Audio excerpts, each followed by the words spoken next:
Hello दोस्तों, नमस्कार। आपका मेरे चैनल प्रॉपर्टी इन्वेस्टमेंट एनालिसिस में स्वागत है। आज का हमारा टॉपिक रहेगा कि घर कैसा होना चाहिए। हालांकि ये डिसीज़न बड़ा क्रूशियल है। ज़िंदगी में घर एक ही बार बनता है और एक बार अगर आपने पैसा इन्वेस्टमेंट कर दिया तो उसमें रिग्रेट के चांस अगर हैं तो फिर ज़िंदगी का सुकून चला जाता है।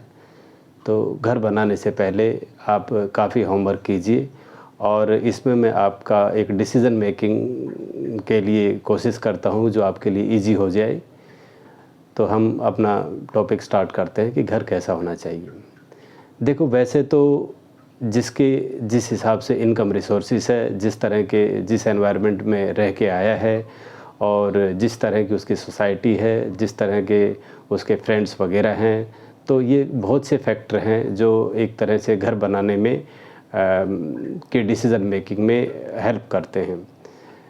लेकिन आज हम कोशिश करेंगे कि एक घर के अलग अलग टेम्पलेट्स देंगे और उस टेम्पलेट में हर कोई अपने आप को फिट करेगा कि भाई किस तरह मेरे इनकम रिसोर्सेज के हिसाब से और ये घर सेट रहेगा। तो सबसे पहले हम चलते हैं कि हम एक टॉप मॉडल जो बिजनेसमैन वगैरह जो ये घर बनाते हैं, सेलिब्रिटीज़ वगैरह, आप उन पे मत जाइए, उस चीज़ों को हम छोड़ देते हैं, दैट इज़ एक्सेप्शनल।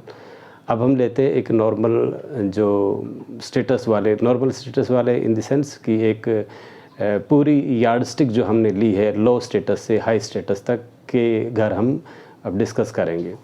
तो सबसे पहले जो मेरा अपना विचार है कि एक अच्छे सेक्टर में, एक अच्छे एनवायरनमेंट में, एक अच्छे स्टेटस में विला या डुप्लेक्स वगैरह बेस्ट ऑप्शन है जिसके ऊपर हमें जाना चाहिए और उस तरह का हमारा घर होना चाहिए। बट इसमें ये नहीं सोचे कि भी हमें तो विला ही चाहिए, उसके हिसाब से हमें अपने एक इनकम रिसोर्सेज और अकोमोडेटेड मनी भी देखना होगा और उस हिसाब से हम डिसीज़न ले पाएंगे।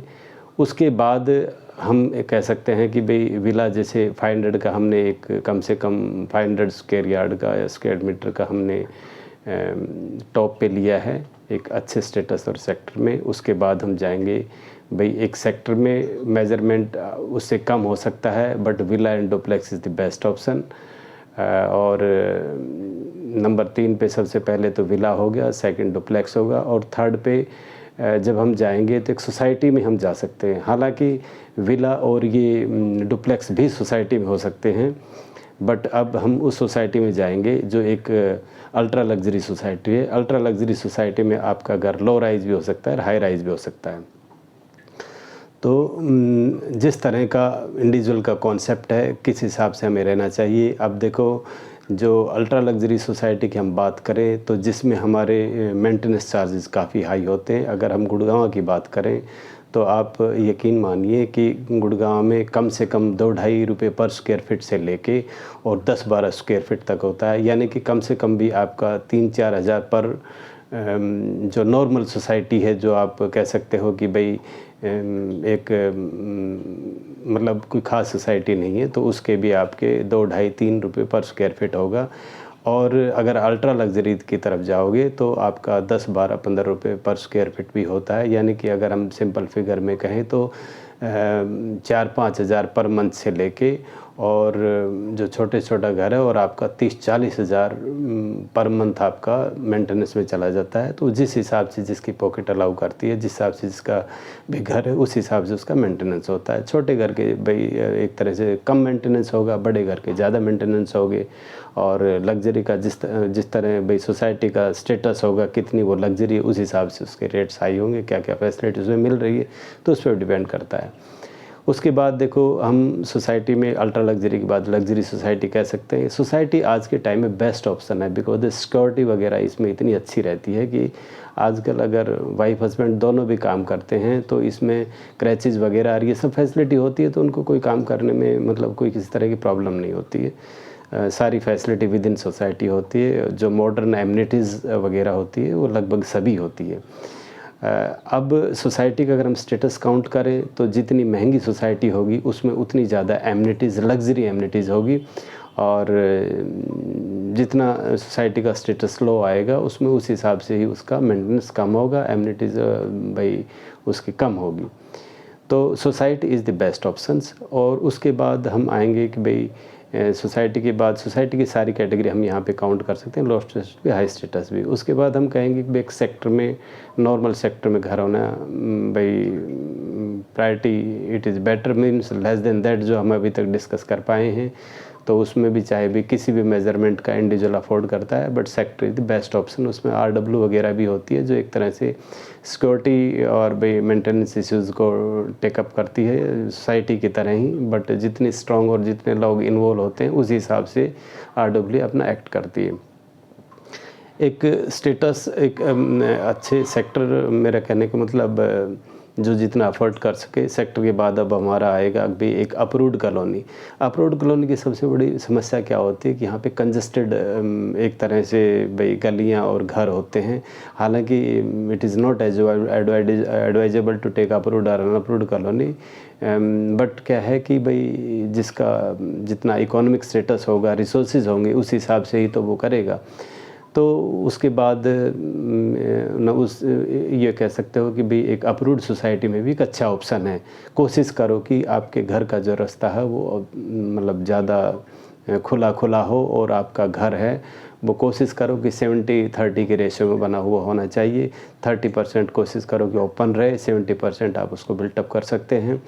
तो कोशिश कीजिए कि भाई रास्ता कम से कम 30 फुट हो, तो वो भी एक अच्छा ऑप्शन है। उसके बाद हम आते हैं कि भाई एक अनअप्रूव्ड कॉलोनी। अनअप्रूव्ड कॉलोनी में भी वही बात होती है कि भाई इसमें एक तरह से गवर्नमेंट परमिट नहीं करती है कि भाई इसमें घर बनाओ। यानी कि कहने का मतलब ये है कि लोग रहते हैं, घर बना के रखते हैं, बट उसका जो लैंड यूज स्टेटस होता है वो एग्रीकल्चर का ही होता है। वैसे बेसिक एमिनिटीज़ गवर्नमेंट प्रोवाइड करती है, लाइट, पानी वगैरह ये सब चीज़ें प्रोवाइड करती है, बट ज़्यादा मेंटेनेंस पैसा इस पर गवर्नमेंट नहीं खर्च करती, क्योंकि गवर्नमेंट के रिकॉर्ड में ये अनअप्रूव्ड है। तो अनअप्रूव्ड कॉलोनी भी में कंपैरेटिवली सस्ते प्लॉट और घर मिलते हैं, और उसके हिसाब से I don't advise to take in that one, but it depends on the भाई इंडिविजुअल का कितने रिसोर्सेज हैं। तो अगर अनअप्रूव्ड में भी लेते हैं तो यहाँ भी वही ख्याल रखिए कि भाई आपका कम से कम 30 फुट का चौड़ा रास्ता हो, और जो आपके घर हो वो इस तरह हो कि वेंटिलेशंस वगैरह ठीक हो, और बिल्टअप भी उस हिसाब से 70-30 आप कह सकते हो कि भाई 30% खुला और 70% उस हिसाब से होना चाहिए। अब अनअप्रूव्ड के बाद अगर हम कहें तो भाई आजकल एक अफोर्डेबल चला हुआ है जो 45 लाख से नीचे गवर्नमेंट एक तरह से सब्सिडी दे के, और जो घर आप 45 लाख से नीचे सोसाइटी में लेगा, स्पेशली मैं गुड़गांव की बात करूँ तो यहाँ पे अभी जो अफोर्डेबल्स की रेंज है वो कम से कम भी आप कह सकते हो 1000-1200 स्क्वायर फीट के अंदर वो घर होता है, बट उसमें पार्किंग और भाई जो एमिनिटीज़ हैं वो इतनी ज़्यादा नहीं रहती। हालांकि वो जो एक कह सकते हो कि कॉमर्शियल स्पेस ज़रूर रहता है कि आपकी basic needs, day to day की नीड्स वहाँ पे पूरी हो जाती है, बट वो कह सकते हैं कि भाई लिटिल बिट ऑल राइट, एक तरह से अप्रूव्ड गवर्नमेंट की तरफ से, और एक अच्छा ऑप्शन है। अर्बन विलेज में कंपैरिजन हम करें तो it is a good one, और यहाँ पे अच्छी तरह रहा जा सकता है, बट एमिनिटीज़ कम होती है। तो एक अनअप्रूव्ड कॉलोनी के बाद अगर हम बात करें तो हमारी एक ये जो अफोर्डेबल्स हैं ये भी काफ़ी अच्छे हैं। नॉर्मली इसकी कॉस्ट 25-30 लाख के आसपास होती है, और अगर हम अफोर्डेबल को एक पैसे के हिसाब से देखना चाहें तो 45 लाख से नीचे जो घर होते हैं नॉर्मली अफोर्डेबल होते हैं। अच्छा जी, इसके बाद हम जाएंगे भाई इससे नीचे स्टेटस में हम कह सकते हैं अर्बन विलेजेस। अब बड़े शहर में जो गांव वगैरह है तो उसमें भी लगभग शहरों की ही सी फैसिलिटी है, कनेक्टिविटी वगैरह इस तरह से ठीक है, बट इकोनॉमिक रिसोर्स अगर कम है तो लोग अर्बन विलेजेस में भी रह सकते हैं। तो वहाँ भी कोशिश कीजिए कि आपका वही बात है कि भाई वेंटिलेशन हो और भाई घर का रास्ता चौड़ा हो। तो अर्बन विलेज के बाद तो भाई अभी विलेज एरिया ही बच गया, और उसमें तो आप जिस हिसाब से भी घर बनाना चाहो इट इज़ बेटर, उसमें कोई प्रॉब्लम नहीं है। लेकिन हमें घर बनाते समय ख़ास ध्यान ये रखना चाहिए कि भाई हम मैप आर्किटेक्ट से बनवाएं, क्योंकि हमें इतनी नॉलेज नहीं होती चीज़ों की, और हम एक अपने आप को ज़्यादा समझदार समझ के और वो उसको कंस्ट्रक्ट कर देते हैं, और बाद में जब हम उसमें रहते हैं और उसमें खामियां पता चलती है तो हमारे दिमाग में ये ऐसे होता तो अच्छा होता, ये ऐसे होता तो अच्छा होता। लेकिन जो प्रोफेशनल लोग हैं वो इनमें स्टडी किए रहते हैं और उन्हें पता रहता है कि किस तरह से क्या रिक्वायरमेंट एक घर में होती है। जैसे कि भाई अगर घर में थोड़ा धूप आए तो ज़्यादा अच्छा है, खुला वेंटिलेशंस हो तो भी काफ़ी अच्छा है।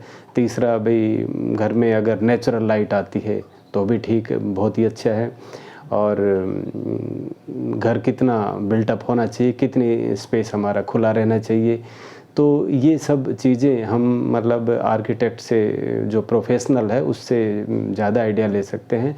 आप जब पूरी ज़िंदगी का पैसा एक घर पे लगा रहे हो और तो उसमें थोड़ा बहुत पैसा आप उस पे आर्किटेक्ट की सलाह पे भी लगा दो, जो बहुत ही नॉमिनल होती है। मैं आपको बताऊं कि जिस हिसाब से मैंने घरों का कैटेगरी की है उस हिसाब से आर्किटेक्ट की फीस भी यहाँ पे अगर हम देखें तो 2000 से लेके और भाई आप लगा लो 2 लाख तक हो सकती है। तो आप जैसा आपका घर है उस हिसाब से आप आर्किटेक्ट से कांटेक्ट कीजिए और अपने मैप को एक तरह से सूटेबल, जो आपको ज़िंदगी में सुकून और शांति दे सके, तो उस हिसाब से अपने घर को बनाइए। तो हम अपने वीडियो को क्लोज़ करते हुए एक समराइज़ करते हैं कि घर में what is the best thing हमें ध्यान रखना चाहिए। तो घर में मेन ध्यान रखने की बात ये है कि आजकल व्हीकल काफ़ी ज़्यादा हो गए हैं, जहां आपकी सर्विसेज के मैक्सिमम टाइम जहां पे स्पेंड हो रहे हैं और आपकी ट्रांसपोर्ट सर्विस नहीं है, और आप मतलब गांव से छोटे शहरों से रिलेट करते हैं, तो आप बड़े शहर में अपना घर बना लीजिए। क्योंकि आपका जो बड़े शहर में है उसमें कोशिश कीजिए जिस तरह के आपके इकोनॉमिक रिसोर्सेज है उस हिसाब से आप अपना भाई अपने एक तरह से घर चुनिए। बट उसमें एक ख़ास ध्यान रखिए कि उसमें कनेक्टिविटी काफ़ी अच्छी होनी चाहिए। और कनेक्टिविटी के बाद कनेक्टिविटी मीन्स ट्रांसपोर्टेशन कनेक्टिविटी, और उसके बाद जो आपके सामने का जो घर के सामने जो रास्ता है वो कम से कम 30 फीट का होना चाहिए। और उसके बाद जो आपका घर का जो बिल्टअप एरिया है वो वैसे तो 60-40 का रेशियो लगभग ठीक रहता है कि 60% बिल्टअप है, 40 छोड़ देना चाहिए। बट इवन आप कह सकते हो कि इवन 80-20 भी अगर हम उसमें करें तो भी चलो it's all right, better than कि आप बिल्कुल नहीं छोड़ दे। उससे कंप्लीट घर को कभी भी एक तरह से कमरे की तरह ब्लॉक मत कीजिए, इसमें काफ़ी परेशानी हो जाती है। वेंटिलेशंस नहीं हो पाता है, नेचुरल लाइट नहीं आती है, धूप नहीं आती है, बाद में आपको उसमें रहना पसंद नहीं करोगे, बाद में उसमें तोड़ फोड़ करोगे तो उसमें आपका ही नुकसान होगा और एक आपका सुकून जो है वो डिस्टर्ब होगा। तो आई थिंक मैंने अपनी कोशिश की है कि आपकी जो डिसीज़न मेकिंग है वो थोड़ा शार्प हो कि कैसा हमारा घर होना चाहिए, क्या क्या हमें सोचना चाहिए और किस तरह हमें भाई एक सिलेक्शन करना चाहिए। तो आज का वीडियो अब हम यही समाप्त करते हैं। अगर आपको कॉन्सेप्ट थोड़ा सा ठीक लगा है तो काइंडली सब्सक्राइब कीजिए, शेयर कीजिए, लाइक कीजिए एंड कमेंट्स दीजिए। Thank you very much. हम नई वीडियो के साथ जल्दी ही हाजिर होंगे। बहुत बहुत धन्यवाद। Thank you.